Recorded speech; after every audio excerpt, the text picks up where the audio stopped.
পটলের যে মাচাটা আমরা তৈরি করি সেটা কিন্তু একটু শক্তপোক্ত বেশি করেই করতে হয়, কারণ এটা আমরা যখন তৈরি করব মাথাতে থাকবে যেন 3 বছর চলে, মিনিমাম 3 বছরের কথা মাথায় রেখে তবেই মাচা তৈরি করা হয়। এবার উপরটা কিন্তু বেশ টান টানে রাখতে হবে, টান হয় যেন খুব। ওপর যদি আপনি টান না রাখেন তাহলে একটা সময় যখন ভার পড়বে ওপরে, যখন ওজনটা পড়বে টোটালি বর্ষাকালে, তখন দেখবেন মাঝখানটা কিন্তু নিচে মানে ঝুলে যায়। একটা সময় হয় বর্ষাকালে কিন্তু অনেক মাচা ভেঙেও যায়। তো একটা শক্তপোক্ত মাচা আমরা কিভাবে তৈরি করব? দেখুন, এই কালকে এটা কমপ্লিট হয়েছে আমার মাচা তৈরি করা। এবার টোটাল এই মাচা তৈরি করলাম কিভাবে। এই যে দেখতে পাচ্ছেন এই খুঁটোর মাপটা কত নিয়েছি, আর এটা যখন আপনারা বসাবেন একটা থেকে আরেকটা এর ডিস্টেন্সটা কত হবে, মানে লাইনে একটা খুঁটো থেকে আরেকটা খুঁটোর ডিস্টেন্স কত হবে, দূরত্ব কত হবে, আবার এই দিক থেকে এই দিকে দূরত্বটা কত হবে, এই দিক থেকে এই দিকে, ঠিক না? তো ডিটেলস সমস্ত কিছু আজকে আপনাদের সঙ্গে তুলে ধরবো। ওপরে যে পাটকাঠিটা দিচ্ছেন কত ফাঁকা করে দিচ্ছেন, যে তার ব্যবহার করা হচ্ছে সেটা কি আছে। তো চলুন ধাপে ধাপে প্রত্যেকটা পয়েন্ট আপনাদের সঙ্গে সেটা তুলে ধরি। আপনারা দেখছেন চাষি ভাই green wave farmers creation channel, আপনাদের সঙ্গে রয়েছি আমি সুশোভন। সম্পূর্ণ ভিডিওটা দেখুন, ভালো লাগলে চাষি ভাইদের কাছে শেয়ার করবেন, আপনাদের মতামত কমেন্ট বক্সে জানাবেন। আপনারা কীভাবে মাচা তৈরি করেন পটলের সেটাও আপনারা জানাতে পারেন। তো আসুন সম্পূর্ণ ভিডিওটা দেখি।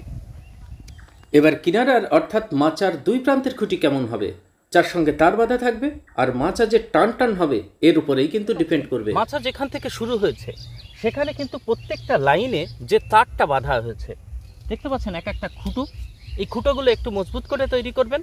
আর এটা আমি 1 হাত লম্বা রেখেছি, 1.5 ফুট করে এক একটা খুঁটো লম্বা করবেন।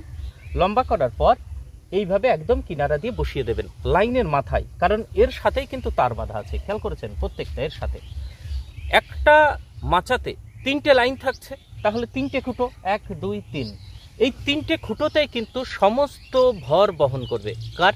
এই মাচার ভর, যার উপরে পটলটা আপনার থাকবে, পটলের গাছটা থাকবে। না হলে বর্ষাকালে এটা যদি একটু লম্বা কম হয়, মানে অতিরিক্ত বৃষ্টির পর মাটি যখন আলগা হবে, ওপরে যখন পুরো লোড পড়বে, তখন কিন্তু এই খুঁটোগুলো উঠে যেতে পারে। সেই কারণে আপনার এই খুঁটোগুলো যদি 1 হাতের একটু বেশিও হয় কোনো সমস্যা নেই, তাহলে আপনারা মিনিমাম 1 হাত কিন্তু এটা তৈরি করবেন, আর একটু মোটা তৈরি করবেন।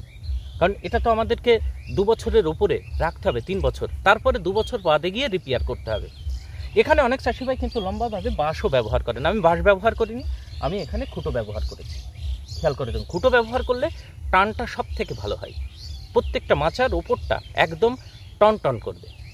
খুঁটোটা মোটা তৈরি করবেন। এই দেখুন, এই দুটো আমি বাতিল করেছি কারণ এটা হচ্ছে মাথার দিকে একটু বেঁকা, তবু এটা ব্যবহার করা যেত, সমস্যা নেই। দেখুন মোটা কত করেছি। আর বাঁশের যে গোড়ার দিকটা না, সেই গোড়ার দিকের খুঁটো ব্যবহার করবেন, তাহলে এটা কিন্তু পচবে না, একদম শক্তপোক্ত, এরকম 2 বছর 3 বছর পর্যন্ত কিন্তু চলে যাবে। খেয়াল করেছেন? দেখুন কত মোটা, একদম পাকা বাঁশের গোড়াটুকু ব্যবহার করবেন খুঁটো তৈরি করার জন্য। এই যে এবার যে সমস্ত খুঁটিগুলো মাচার ভর বহন করবে, কেমন হবে তার মাপ, কতটা মোটা করবেন, দেখুন লাইন দিয়ে সব ফেলা আছে। পটলের ক্ষেত্রে এই খুঁটিগুলো আমাদের একটু বেশিই লাগে। এখানে এই খুঁটিটা দেখছেন কতটা মোটা, খেয়াল করেছেন? এই বাঁশটা কিন্তু ভালকো বাঁশ, আপনারা জাওয়া অথবা ভালকো বাঁশ ব্যবহার করতে পারেন। আপনারা কি নাম চেনেন সেটা, কি নামে চেনেন সেটা আপনারাই জানেন। তল্লা বলে একটা বাঁশ আছে, সেই বাঁশের করবেন না। এটা দেখুন কতটা মজবুত, এই বাঁশটা সব থেকে মজবুত হয় বেশি। দেখুন এটা হচ্ছে 1 হাত 2 হাত, এই খুঁটিটা আপনার হচ্ছে 4 ফুটের, 2 হাত 1 বিঘ 4 আঙুল। তো এই 4 ফুটের খুঁটি কিন্তু এখানে আমরা ব্যবহার করছি। এবার এই খুঁটিটা যখন বসানো হচ্ছে, ওপরে খেয়াল করে দেখুন এতটুকু বসানো হচ্ছে মাটির নিচেই 1 বিঘ আমরা বসাচ্ছি। এবার আপনাদের মাটি যদি আলগা টাইপের হয়, আপনি আর একটু বসাবেন, মোটামুটি 1 ফুটের ওপরে একটু বসালে কিন্তু সমস্যা নেই। তো এই হচ্ছে খুঁটোর মাপ এবং মাটিতে কতটুকু বসালাম সেটা আপনাদের সঙ্গে তুলে ধরলাম। এই দেখুন এতটুকু আমরা মাটির ভিতরে বসাবো। এখানে আপনারা লক্ষ্য করুন 3খানা লাইনে একটা মাচা, খুঁটোগুলো সারি দিয়ে কিন্তু পোতা আছে। এমনভাবে পুঁতবেন যেন একই, খেয়াল করছেন কতটা, একই লাইনে, একটাও 19-20 নেই।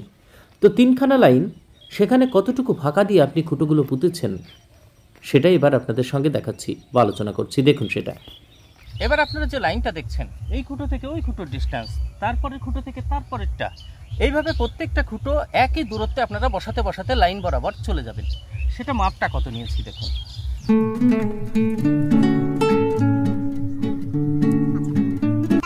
এখানে আমি 5 হাত অন্তর অন্তর কিন্তু খুঁটোগুলো বসিয়েছি। লাইনে দেখুন 5 হাত অন্তর অন্তর প্রত্যেকটা খুঁটো বসানো আছে। এবার একটা মাচা করতে গেলে তো 3খানা লাইন লাগে, মানে একটা লাইন থেকে আরেকটা লাইন, আরে কতটুকু ফাঁকা দেবেন একটা খুঁটি থেকে আর একটা খুঁটির। দেখতেই পাচ্ছেন এইখানে একটা মাচা তৈরি হবে, 3খানা লাইন রয়ে গিয়েছে। 1 হাত 4 আঙুল নেবেন একটা খুঁটি থেকে আর একটা খুঁটির দূরত্ব। তাহলে একটা মাচা চওড়া কতটুকু হচ্ছে? 1 হাত 4 আঙুল আর 1 হাত 4 আঙুল, 2 হাত 8 আঙুল, আপনি ধরুন 2.5 হাত, তাহলে 3.5 ফুট ক্রস করবে, প্রায় 4 ফুটের কাছাকাছি। এইটুকু হচ্ছে একটা মাচা চওড়া, কারণ দুই দিক থেকে মাঝখান দিয়ে হাঁটবেন, দুই দিক থেকে আপনাকে কিন্তু পটল তুলতে হবে, ফুল ছোঁয়াতে হবে, এটা মাথায় রাখবেন। এবার আপনাদের বলি, এই যে তারটা যখন আপনারা ওঠাবেন, মানে খুঁটির মাথায় ওঠাবেন, কিভাবে ওঠাবেন? প্রথমে আপনারা এই মাথাতে যে খুঁটোটা দেখছেন এটা আগে পুঁতে নেবেন, ভালো করে পুঁতো নিলেন, ভালো করে এই খুঁটোটা পুঁতে নিলেন। এই খুঁটিটা পোতার পর এর সঙ্গে তারটা বাঁধলেন। এইবার তারটা ছড়াতে ছড়াতে টোটাল ওই মাথাতে চলে যাবেন, ওই মাথায়। এই মাথাতে এই খুঁটি যতটুকু পোতার দরকার আপনি পুঁতে নিন, এইখানে যতটুকু পোতার দরকার পুঁতে নিলেন। এই তারটা নর্মালি মাথাতে পরিয়ে দিলেন, মাথাতে করাত দিয়ে দাগ কাটা আছে, আপনাদের দেখালাম সেটা, সেই দাগের ভিতরে এটা চড়িয়ে দিন। চড়ানোর পর ওই মাথাতে যে খুঁটো আর একটা পুঁতবেন, এই ছোট খুঁটো এইটা পুঁতুন, সেখানে তারটা ভালো করে বেঁধে দিন, বাঁধুন। এবার টান কিভাবেটা করবেন দেখুন। এবার দেখুন ওই মাথাতে এই খুঁটির মাথায় আপনারা কিন্তু আগেই তারটা পড়াবেন না, খুঁটিটা এমনি পুঁতে রাখলেন, মাঝে খুঁটি পোতার দরকার নেই, এই মাথায় একটা ও মাথায় একটা একই মাপের পুঁতে রাখলেন। এই মাথার খুঁটোর সাথে তার বেঁধে এর উপরে পরিয়ে দিলেন। ও মাথায় আপনি কিন্তু আগেই তার মানে চড়াবেন না, না চড়িয়ে ওই মাথায় মাটিতে যে খুঁটিটা আছে সেইখানে বাঁধুন। এমন একটা লেভেলে বাঁধবেন মানে সামান্য একটু ঢিল ঢিল থাকবে। তারপরে বাঁধার পর এই তারটা টান দিয়ে এর মাথায় আবার তুলে দেবেন, ওই মাথায়। তাহলে যখন তারটা টান দিয়ে ওই মাথাতে তুলবেন, দেখবেন এই তারটা একদম টান টেনে হয়ে যাচ্ছে, ভীষণ শক্ত হবে। তার ব্যবহার করেছি স্টিলের তার। এই স্টিলের তার নেওয়ার কারণে এটা মরচে কম পড়ে, আপনি 3 বছরে ছিঁড়বে না, কাটবে না, কোনো সমস্যা কিন্তু আসবে না। এই কারণে আপনারা স্টিলের তার ব্যবহার করবেন। এবার আপনাদের বলি, এক্ষেত্রে আপনারা সুতোও ব্যবহার করতে পারেন। অনেকে কিন্তু কর্ড যে সুতো হয়, সুতোও ব্যবহার করে থাকেন, কিন্তু আমাদের এদিকে শিয়ালের উৎপাতের কারণে 2 মাথা থেকে শিয়ালে যদি কেটে দেয় তাহলে কিন্তু মাছা পড়ে যাওয়ার সম্ভাবনা থাকে, মানে পড়ে যায়। এই কারণে আমরা এই স্টিলের তার ব্যবহার করি। এই দেখুন করাত দিয়ে কাটা আছে, মাথাতে সেই ফাঁকে এই তারটা ঢুকিয়ে দেওয়া হয়। পুরো মাচার স্ট্রাকচার যখন রেডি হয়ে যাচ্ছে, তৈরি হচ্ছে, তখন ওপরে ছাওয়ার পালা, অর্থাৎ পাটকাঠি বেছানোর পালা। আপনারা দেখতে পাচ্ছেন এখানে আমি পাটকাঠি বিছিয়েছি। অনেকে এখানে বাঁশের পাতলা করে চটা তুলে বাঁশের চটাও ব্যবহার করে থাকেন। তো আমাদের এদিকে পাটকাঠি খুব সহজলভ্য, মানে পাটকাঠি অ্যাভেলেবেল, যে কারণে পাটকাঠি ব্যবহার করছি। কোথাও 2টো, কোথাও বা 3টে করে দিচ্ছি, ম্যাক্সিমাম 3টে করে দিচ্ছি। যেটা মোটা সেখানে আমি 2টো করে ব্যবহার করছি। পাটকাঠিগুলো সব সমান মাপে ফেলা হচ্ছে, দূরত্ব মোটামুটি রাখা হচ্ছে 1 বিঘ, পুরো 1 বিঘ করে ফাঁকা রাখা হচ্ছে। আর এখানে সুতলি ব্যবহার করা হচ্ছে, তারের সঙ্গে সুতলি দিয়ে পেজ দিয়ে, দেখতে পাচ্ছেন এখানে ছাটা বলে, মানে আমরা ছেটে দিচ্ছি, সুতলি দিয়ে ছাড়ছি, মানে 2 কিনারা পাটকাঠির তারের সঙ্গে বেঁধে দিচ্ছি। ব্যাস, আপনার কিন্তু দেখতে পাচ্ছেন একদম টান টান একটা মাচা কিন্তু রেডি, পটলের মাচা। খেয়াল করে দেখুন কত সুন্দর, একটা পাটকাঠিও নড়বে না, ঝড়ে উঠবে না। এই দেখুন 1 বিঘ করে রাখা হচ্ছে, ফাঁকাটা এইরকমই আপনারা রাখবেন, সব থেকে ভালো হবে। একটু বাদেই পটলের চারা এবং নিচে কি করেছি সেটা আপনাদেরকে দেখাবো। তো তার আগে দেখাই, এই হচ্ছে কমপ্লিট মাচা, একদম পারফেক্ট টান টেনে মজবুত দীর্ঘস্থায়ী একটা মাচা দেখতে পাচ্ছেন।